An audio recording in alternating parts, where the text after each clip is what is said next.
how and when did you find Jamal? Yeah, Any so cause?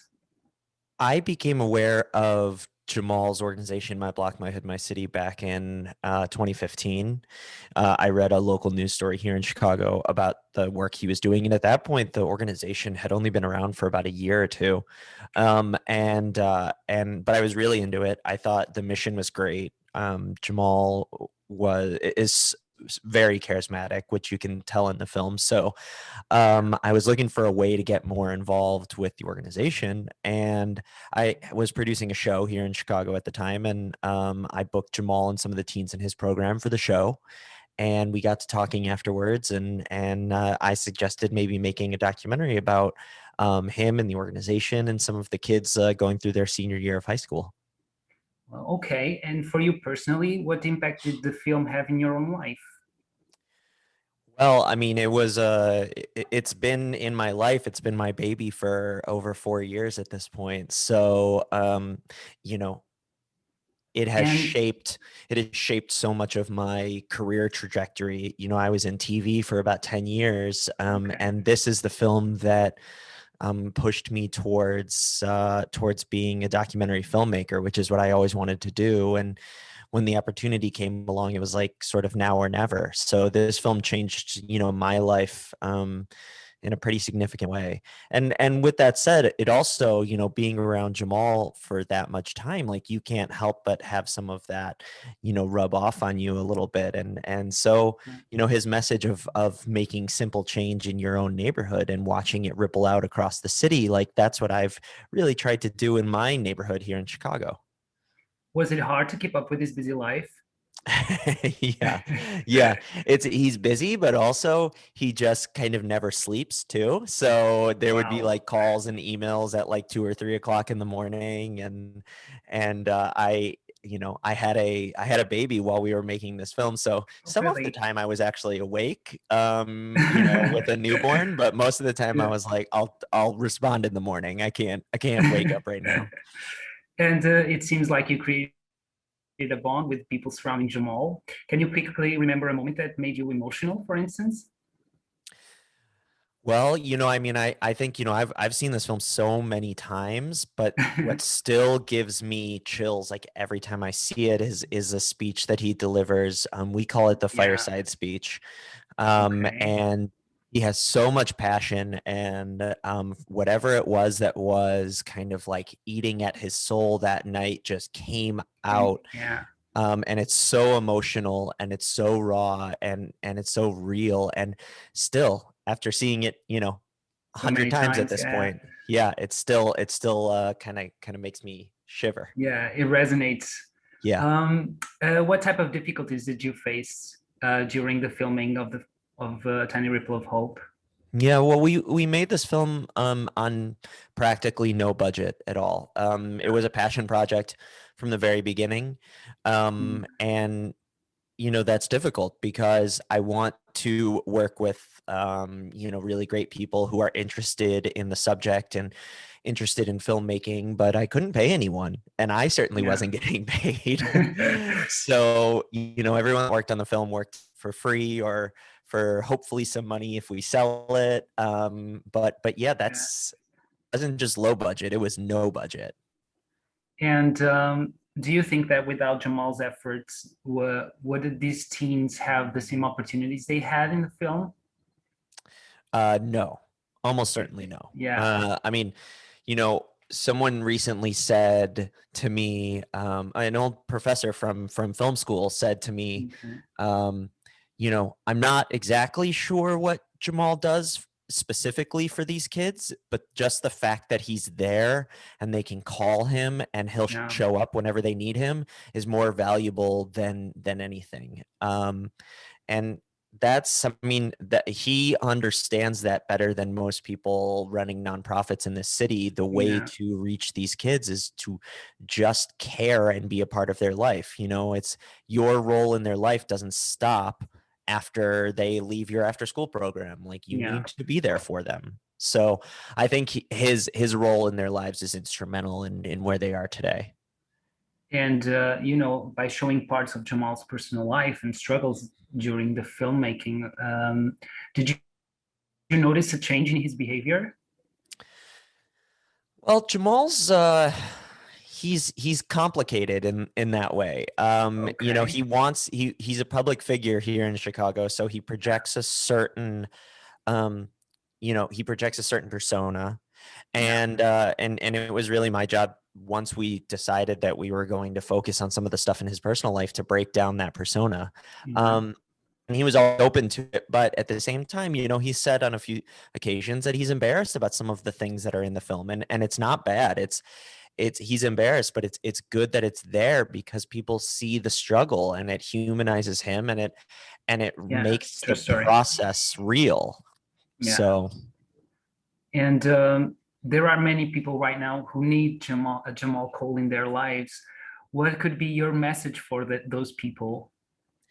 I mean, I think it's the same message that is that, you know, we all it would be wonderful to have a million Jamal Coles, Yeah. but we need to take responsibility for our own communities. And at the same time, we need to care about people of you know, the color of their skin or their race or ethnicity. Um, and if something happens to those people, we need to care, just like they need to Yeah. care if something happens to us. And when that starts to happen, when interactivity starts to build, um, it's just going to be a better planet. Well, so we are facing harsh times right now, you know, with the pandemic situation, and a tiny ripple of hope couldn't arrive in a better time, especially due to the riots in America recently. Do you think that your film may bring some hope to the world right now? I mean, I certainly hope so. You know, when we were making this film, you know, when we were filming it back in 2017, we had no idea what was coming. Yeah, And you know, when everything started to happen with the pandemic, and Jamal was a leader here in Chicago in the pandemic yeah, response, and then in the marches and the protests after George Floyd was murdered over the summer, he was a leader in that world as well. okay. We were wondering if we should maybe continue filming, and I think we decided to keep the film to this one kind of compact, tight year, because we felt like it was timely regardless. What we were seeing in that film is not going to is that the value of it and the power of his message doesn't change based on what's happening in the world. It's always going to be important. And so yeah, I hope people watch it and they see value in it and it applies to their life in some way and they can take something from it. Okay, do you have any current plans for your future? Any projects, new projects in mind? Yeah, well, we have a couple of projects upcoming. I can't say anything about them. They're very exciting. Okay, They're not necessarily similar to A Tiny Ripple of Hope, but we're excited to get back to okay. work once this pandemic's all over. And what is in your opinion, what are the best aspects of filming a documentary? That's tough. I mean, I you know, it's necessary. I need it. It's a creative outlet that, you know, especially when Mhm. we were all locked down in those early days of the pandemic, Yeah, I was struggling because I had no outlet for my creativity. So this is necessary for me. It's essential. The whole process. You know, I don't love the getting up super early in the morning to go film when it's freezing cold here in yeah, Chicago, um, but you know, once you're in it and once you're seeing it, it's yeah. incredible. And seeing a world that you aren't necessarily exposed to otherwise, that's the best. That's when you walk away having taken something from the experience beyond just scratching that creative itch. Oh, wow. And are you open to direct some fictional dramas, for instance? I'm open to anything, but my true passion is documentary. Documentary. Yeah. Okay, then. And you know, with the pandemic, people are consuming cinema and television in you know, other forms. What is your opinion about that? You know, do you think streaming is killing the movies? No, I don't. I mean, it's certainly harder to watch a big like tentpole Hollywood blockbuster film from your couch and Yeah, get the same experience. But from my perspective in the documentary world, like streaming has made documentary yeah, films exponentially more popular. true I story. mean, we're at the height of documentary popularity right now. So Yeah, it's great. I mean, especially because A Tiny Ripple of Hope is not necessarily a film that would have ever gotten distribution in yeah, theaters, would have ever had a theatrical run. It's a smaller film. It's quiet. It's thoughtful. yeah. So, you know, I think in that way, it's really good for us. It's Do you really think good that for the Netflix documentary. will buy it? I hope so. Would you love Netflix, HBO, if you're to work with watching. Netflix? Yeah. uh, well, do you still keep in touch with Jamal? How is he Yeah. doing right now? Yeah. No, he's doing well. You know, it's a different relationship we have now because we're not seeing each other, you know, every week, and we're not talking on the phone every night. But he's still a friend, he's still a confidant. And you know, when I need him, he's there for me in the same way that he's there for the kids, which is pretty amazing. And have you ever been to Portugal? I have not. Is You there an can, invitation? yeah, it is an invitation. So you can bring your film here because we need that. We need that a tiny ripple of hope because we are losing it.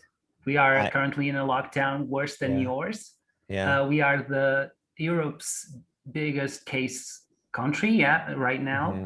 and it's not being easy. Yeah. So, yeah, I mean, do you know any festivals here? I have not applied to any festivals in Portugal, I don't think at this point. I'm trying to think. Okay.